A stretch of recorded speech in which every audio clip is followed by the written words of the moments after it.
नमस्कार आप सभी को।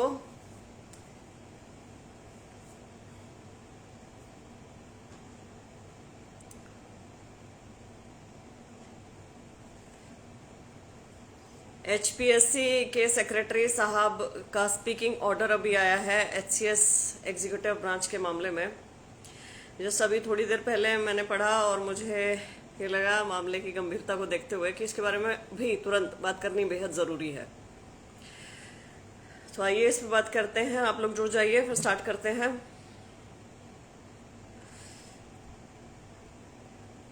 मेरी सबको हाथ जोड़ के राम राम, नमस्ते, गुड इवनिंग सब है। मैं स्टार्ट करती हूँ, आप लोग जुड़ते जाइए। पेज नंबर 4 से स्टार्ट करूंगी। यहाँ ये स्पीकिंग ऑर्डर पढ़ना तो, और इसमें क्या इन्होंने भारी मिस्टेक की है, गलतियां की हैं, क्या क्या इन्होंने कांड कर दिया है, उसके बारे में बात करूंगी। लेकिन उससे पहले थोड़ा सा ब्रीफ दे देती हूँ। एचसीएस का पेपर हुआ, 32 क्वेश्चन जो के थे और थोड़े बहुत चेंज के साथ 38 क्वेश्चन सी सेट जीएस पेपर 2 में रिपीट मिले। रिपीट किससे? पिछले ईयर के पेपर से, ज्यों के त्यों, ऐसे कैसे। ऐसा नहीं कि पिछला किसी रैंडम कोई 10 साल के उठा के कोई डाल दियो, नहीं, पिछले साल के पेपर से ज्यों के त्यों 38 क्वेश्चन रिपीट कर दिए इन्होंने।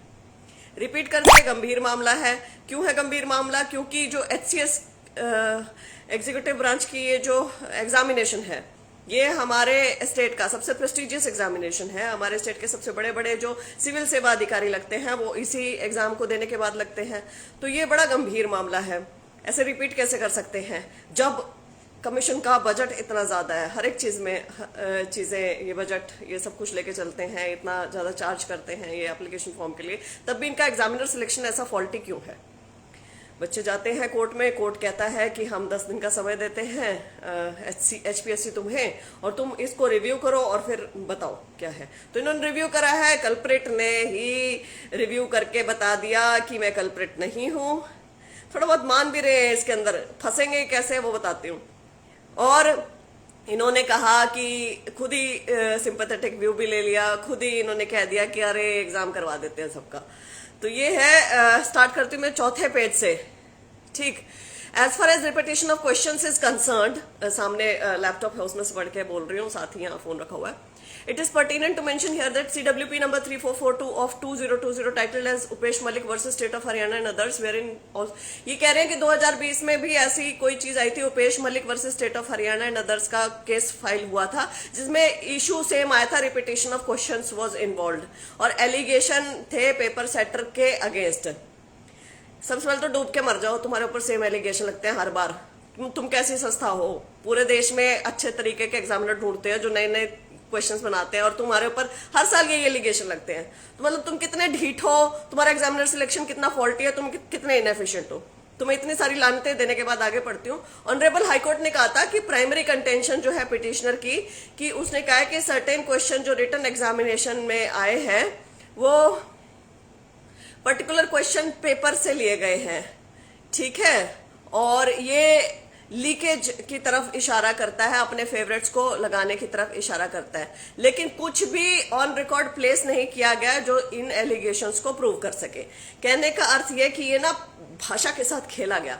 अब यहाँ पे इन अभ्यर्थियों ने भी ये कहा है कि आपने पेपर क्वेश्चंस रिपीट किए, लेकिन इन अभ्यर्थियों ने ये भी कहा है कि पॉसिबल मेलाफाइड है। इन्होंने आपके ऊपर सीधा पेपर लीकेज और इसके आरोप नहीं लगाए, ठीक है, हम लोग ये बाहर लगा रहे हैं। पेपर लीकेज के आरोप लगा देते तो जज पूछता सीधा कि पेपर लीक का वो दो, प्रूफ दो। वो प्रूफ देना औखा है। तो यहाँ हमने भी यही बोला है जी आपने रिपीट करे हैं, तो वो वहां बच्चा उपेश मलिक नहीं दे पाया पेपर लीक का प्रूफ। हाँ, उसने ये दिया होगा कि भाई ये वाले क्वेश्चन रिपीट है। खैर, ये शब्दों का खेल होता है, कुछ नहीं।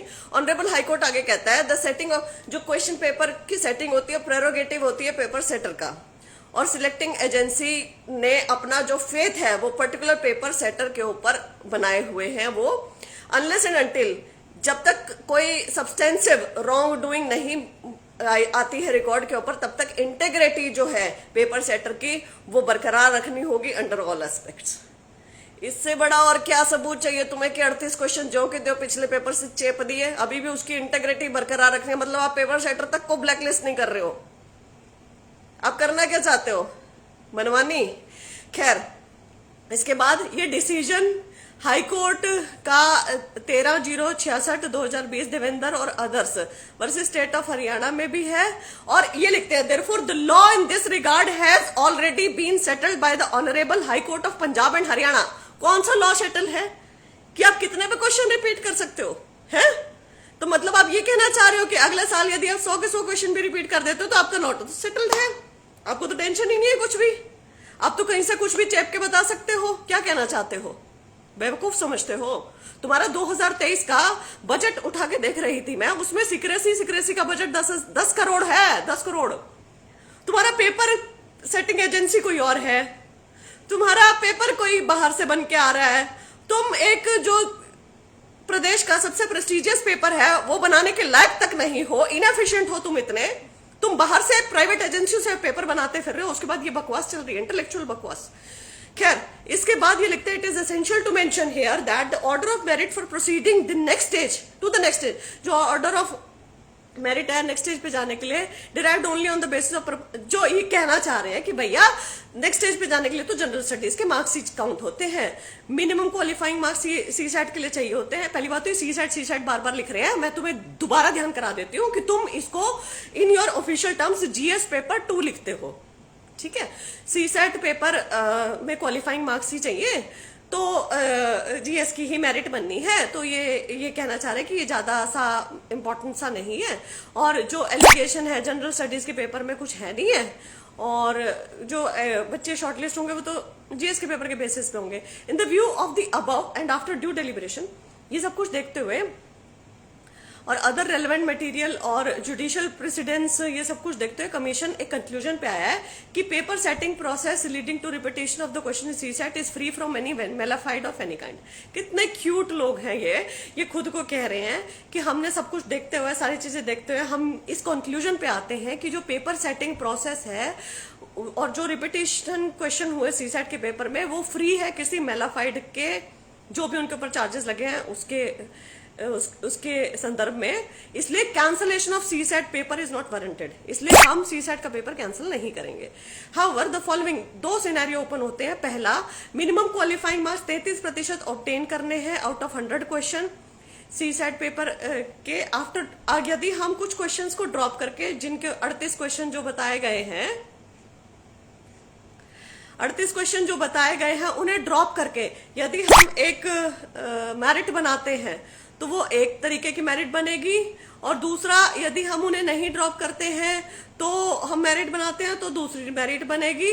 फिर ये खुद ही अपने लिए सिंपैथेटिक व्यू ले लेते हैं और ये कहते हैं कि it has been decided that all candidates who fall in zone of consideration after, भाई जो भी कैंडिडेट्स जोन ऑफ कंसिडरेशन में फॉल करें, चाहे वो 38 क्वेश्चन हटा के मेरिट बनाई हो, चाहे वो 38 क्वेश्चन ऐड करके मेरिट बनाई गई हो, उनमें जो भी मिनिमम क्वालिफाइंग मार्क्स ले रहा है सीसेट के लिए, जो कि 33% है, उन सभी को अगली स्टेज पे एग्जामिनेशन देने का मौका दिया जाए। ये सिंपैथेटिक व्यू ये ले रहे हैं, तो ये आप इसको क्या कहेंगे? ऊपर ये कह रहे हैं कि हमारी कोई गलती नहीं है, पेपर सेटर का प्रेरोगेटिव होता है, पेपर सेटर का कुछ हमें लगा नहीं मेलाफाइड है, ऐसा कुछ भी, रिपीटेड क्वेश्चंस के लिए इनका लॉ ऑलरेडी सेटल्ड है। और अब ये कह रहे हैं कि हम यदि 2 तरीके से रिजल्ट बनाते भी, एक क्वेश्चन वो वाले हटा के और एक वो क्वेश्चन जोड़ के, तो भी जितने अभ्यर्थी आते हैं उन सबको सिंपैथेटिक व्यू लेते हुए अगले एग्जामिनेशन में बैठने का मौका दिया जाए। अब इसको हम ये कहेंगे कि ये ना गलती मान भी रहे हैं और गलती नहीं भी मान रहे हैं। गलती शुरू में इन्होंने नहीं मानी, लेकिन बाद में फिर इन्होंने 2 तरीके से मेरिट क्यों बनाई, और सिंपैथेटिक व्यू क्यों ले रहे हो तुम? मतलब चोर की दाढ़ी में झाड़ू, है ना? यही है ना? और ये जो तुमने उपेश मलिक का केस बताया, कौन सा लॉ सेटल्ड है इसके अंदर? बताना जरा, दिखाओ जरा वो पब्लिक को कौन सा लॉ सेटल्ड है जिसमें कोर्ट ने कह दिया कोई बात नहीं, रिपीट कर लो, कोई दिक्कत नहीं है, तुम्हारा लॉ सेटल्ड है, तुम्हारा जो मन करे वो कर लेना। और तुम इस डिसीजन पे, जब असिस्टेंट प्रोफेसर इंग्लिश का पेपर हुआ था, तुम एक डिसीजन पे अराइव किए थे ना, जब तुम्हारे खिलाफ कोर्ट में केस था, तो तुम एक डिसीजन पे आके सो मोटो तुमने वो कैंसिल किया था। किसी डिसीजन पे तो तुम अराइव होगे ना कुछ मिनट्स ऑफ मीटिंग करने के बाद, वो सार्वजनिक कर दो ना बाहर, बताओ कि तुम उस डिसीजन पे कैसे आए थे जब तुमने वो खुद से पेपर विड्रॉ किया था। यहां ये पेपर रद्द क्यों नहीं कर रहे हो और वहां वो पेपर रद्द क्यों किया था? बताओ ये चीज, बताओ यदि तुम सच में पारदर्शी निष्पक्ष ईमानदार हो तो। पागल बना रखा है बच्चों का। फालतू में एक बोर्ड लगा दिया, पारदर्शिता निष्पक्षता ईमानदारी है कुछ नहीं देने का, बस थोड़ा सा एक ड्यू प्रोसेस फॉलो करनी है, अदरवाइज तो ये वही है बोली लग के बिकने वाली नौकरियां, और क्या है। सच बात ये है। उपेश मलिक का नाम ले रहे हो, बताओ ना कौन सा है, कहां पे है? एविडेंस ही नहीं दिया था उस केस में तो किसी ने कुछ भी। तुम खुद इसमें लिख रहे हो कि एविडेंस नहीं दिया है उस केस में कुछ भी, और कह रहे हो कि लॉ सेटल्ड है। कैसे हो गया लॉ सेटल्ड जब एविडेंस ही नहीं था? तो और सबसे ज्यादा हंसने वाली चीज तो ये भी है कि पहले कह रहे हैं कि कुछ हमने गलत नहीं किया, फिर दूसरा कह रहे हैं कि अरे सिंपैथी ले लेते हैं ना, उनको भी अलाउ कर देते हैं ना जो उनसे ऐसे हैं। ये तो तुमने स्कोप ऑफ मैनिपुलेशन खोल दिया, जिसका जी करेगा उसको अंदर ले लोगे, जिसका जी करेगा उसको बाहर कर दोगे। यहाँ पे तुम्हारा फेल बंदा हो रहा होगा या पास बंदा हो रहा होगा, व्हाटएवर। ये ना बहुत गलत हो रहा है, ठीक है। 2 रिजल्ट ये निकालेंगे, एक डिलीटेड क्वेश्चंस के साथ, एक विदाउट डिलीशन के, और दोनों में पास बंदों को मौका देंगे मेंस लिखने का। बड़े ही विचित्र प्राणी है ये। इससे कट ऑफ पता नहीं क्या होगी, क्या इसका क्या निकलेगा क्या नहीं, कुछ अंदाजा नहीं लग रहा है। लेकिन ये ना बहुत गलत हो रहा है जो भी हो रहा है हरियाणा में, ऐसा नहीं होना चाहिए। किसी ने लिखा है मैडम जी 2014 से पहले का इतिहास भी बता दो। क्यों बता दो भाई? 2014 से पहले जिंदा हो तुम, अब 2023 में नहीं हो, क्यों बताऊं? मैं तो 2019 तक इस सरकार के खिलाफ कुछ भी नहीं बोली थी, मैं तो तब भी थी। प्रेजेंट में क्यों ना बात करूं? पास्ट में जीना चाहते हो तो पास्ट में चले जाओ, ठीक है। मैं प्रेजेंट की बात करूंगी, कितना ही जोर लगा लो, कुछ लगा लो, प्रेजेंट के ऊपर, फैक्ट के ऊपर बात करो। तुम में दम है, तुम सच में जेंटलमैन हो, जेंटल वुमेन हो, तुम सच में मादा रखते हो ना, तो प्रेजेंट में बात करने की कोशिश करो। जो गलत है उसे गलत करने की कोशिश करो। पीछे जाके क्या कांग्रेस बीजेपी करते रहते हो, बेवकूफ कहीं के। अकल हो तो बात की जाए ना उस इंसान से, क्या बात करें? फैक्ट का जवाब होता नहीं है, पर्सनल टारगेट करने लग जाते हैं। ऐसे आड़ू बच्चे हैं ना, भगवान कसम कही तो। एनीवेज, कहने का अर्थ ये है कि हमें पहले ही पता था एचपीएससी ने खुद को क्लीन चिट देनी है, वो उन्होंने दे दी है। कल्प्रिट ने बता दिया कि वो कल्प्रिट नहीं है, और इन्होंने कह दिया कि पिछले साल से क्वेश्चन रिपीट होना is not a big deal. ये बात है, और ये बहुत गलत हो रहा है, और मैं तो इसके खिलाफ हूं, बिल्कुल हूं। एचपीएससी अपने सारे चीजों में नॉन ट्रांसपेरेंट है। इन्होंने पिछले साल भी प्रीलिम्स के भी मार्क्स शो नहीं करे किसी बच्चे को, मेंस की मार्कशीट नहीं दी है किसी भी अभ्यर्थी को। मार्कशीट जो मैंने एक निकलवाई थी ना अपनी मार्कशीट, जिसमें ऑट का फ्लावर बनाया हो, वो सारी चीजें सबके सामने दिखाई थी, वो इन्होंने दिखाने से मना कर दिया है। पिछली बार भी जो अभ्यर्थी लड़के उसे लेके आए तो उनको व्हाइटनर से छुपा रखे थे मार्क्स। ये इतने पारदर्शी हैं तो क्यों नहीं करते? ये आरटीए के जवाब नहीं देते, ये मार्क्स नहीं बताते, ये छुपा के बैठे हुए मार्कशीट, ये कुछ नहीं देते। ये काहे का, कौन सी एजेंसी है ये? क्या है ये? क्या ढकोसले हैं ये? चाहिए भाई हमें यहाँ पे पूरा संपूर्ण रिक्रूटमेंट सिस्टम साफ पारदर्शी। लिखने बोलने के लिए नहीं, करने के लिए करो, लेके आओ पारदर्शिता। स्टेट का सबसे बड़ा एग्जामिनेशन है, क्यों बिल्कुल हार्ड वर्किंग कैंडिडेट्स का तुमने जीना हराम कर रखा है? फालतू के ऑर्डर ये दिखाते रहते हो, law is settled, prove that law is settled, prove that, where has law written कि भाई ये तुम 100 के 100 क्वेश्चन रिपीट कर सकते हो। कुछ भी बकवास करने हैं यहाँ पे, लिख रहे हैं कुछ लोग अजीब अजीब सी।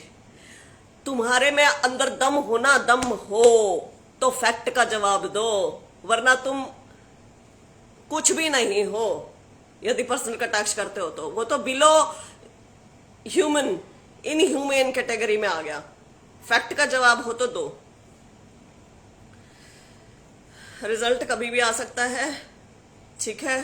ये इन्होंने घटिया हरकतें करी हुई हैं, और ये केस मैं आई एम वेरी सॉरी, शायद लंबा भी जा सकता है या शायद जल्दी में नहीं बढ़ सकता है, दोनों चीजें हो सकती है इस चीज के अंदर। लेकिन ये जो इन्होंने किया है, कांड किया है, ये जो इन्होंने बातें लिखी हैं, बकवास लिखी है, सारी इंटेलेक्चुअल बकवास लिखने के बाद, सब कहने के बाद कि हम साफ है, हमारा कॉलर साफ है, उसके बाद कह रहे हैं कि सिंपैथेटिक व्यू भी ले रहे हैं हम, लॉ भी इनका सेटल्ड है, सब कुछ इनका है। 2019 की अगर मिनट्स ऑफ मीटिंग इनकी बाहर आ गई ना तो इनकी खैर नहीं है, जो कि ये करेंगे नहीं। आरटीआई में भी अगर हम इनसे मांग लें, क्योंकि अपने खिलाफ कौन एविडेंस देता है ना, तुम 8 मिनट्स ऑफ मीटिंग बाहर निकाल दो उसकी, तुम कैसे आए थे असिस्टेंट प्रोफेसर इंग्लिश का, तुमने क्यों कैसे वो किया था, वो इनसे मांग ले कोई कोर्ट में, वो मांगे जरा फिर पता चले कि इनका स्टैंड क्या है।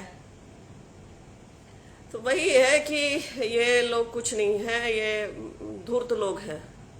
सीधी सी सिंपल सी बात ये है, अपना लोगों का पागल बना रहे हैं। हार्ड वर्किंग कैंडिडेट्स की मेहनत पानी में बह रही है, वो लड़ रहा है बेचारा, संघर्ष का रास्ता अपना रखा है।